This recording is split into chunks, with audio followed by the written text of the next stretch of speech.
Welcome back to Fantasy Football Today, presented by Capital One. After serving an 11-game NFL suspension, Deshaun Watson makes his debut as the Browns quarterback today, his first game in 700 days. The former Pro Bowler was reinstated this week upon serving an 11-game NFL suspension after he was sued by 25 women for allegations ranging from sexual harassment to sexual assault. Watson settled 23 of those cases. He's starting this afternoon against the Texans' former team, and Josina Anderson now joins us now live from Houston to break down that big game, big story, obviously, Josina, with Watson coming back to face the Texans this week with the Browns. So what's the atmosphere like in Houston now with Watson's return? Well, first and foremost, yes, the Browns are in town to face the Texans, but make no mistake, today is all about Deshaun Watson.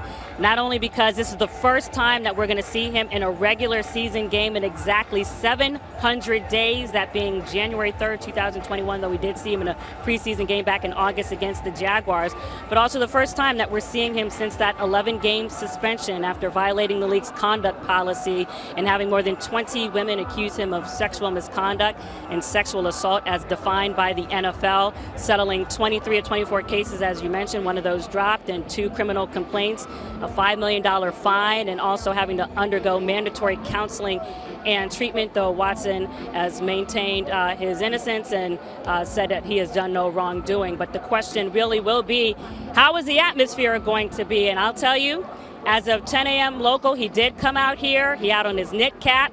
He out on his headphones. He was doing his normal pregame routine, looking very focused. And then at about 10:15 a.m., the stadium announced that all the fans were allowed to come in. Before that, guys, it was very empty. Now fans are starting to trickle in slowly, though still barely full. So it will be very interesting to see what the greeting is like, if there are any signs, what people will say, throughout the duration of the game.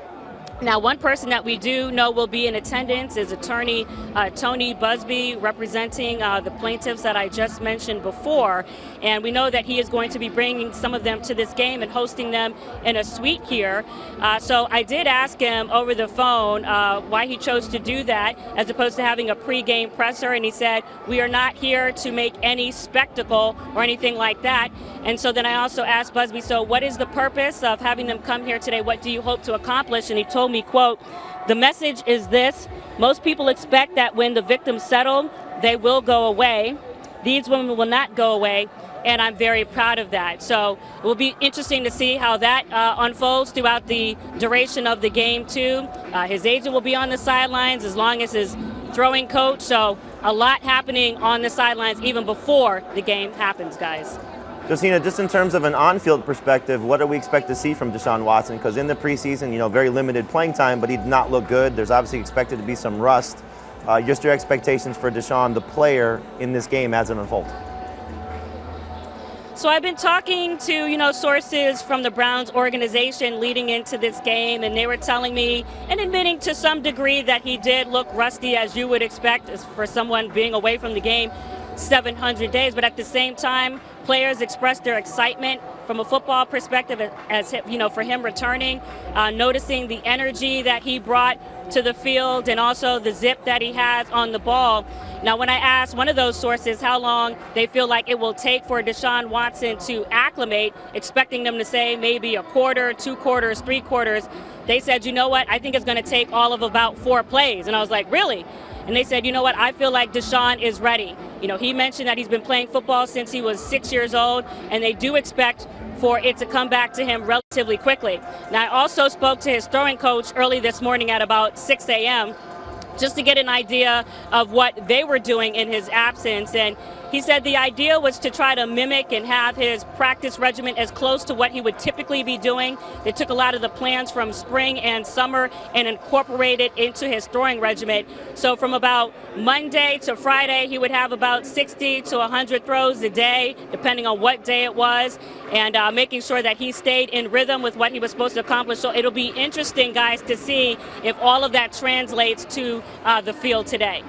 Josina, what about the other side of the ball? Because obviously he has a lot of former teammates, that he's going to be facing today, and the Texans are certainly the second part of the story. But this could be like the Super Bowl for them, where they try to get the win, and with everything that this has meant for the city, and like you said, the women that are in attendance here. So what are the Texans looking at to try and maybe slow down Deshaun Watson? Well, you're right. This is the Texans Super Bowl. They are 1-9-1. It's not just for them, but just even for the fans in the area, because they haven't had a lot of attendance. And you can tell already from the atmosphere here that this is a big deal. And they do want to get back on track.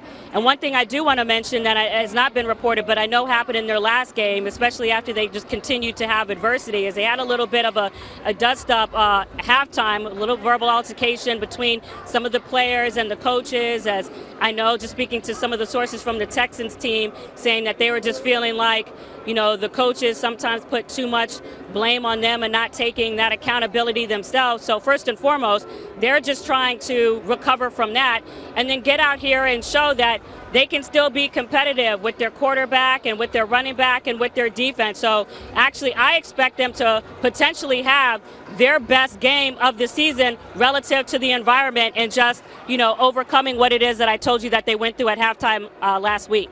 Makes a lot of sense. Should be an interesting matchup between the Texans trying to win and Deshaun Watson coming back. Just, we appreciate your time here on Fantasy Football today. As always, enjoy the game there. Looking forward to your reports all throughout the day on CBS Sports HQ.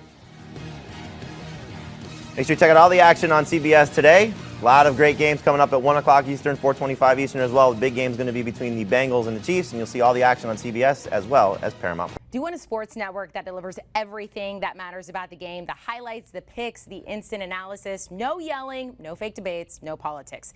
Hit the subscribe button and never miss a moment.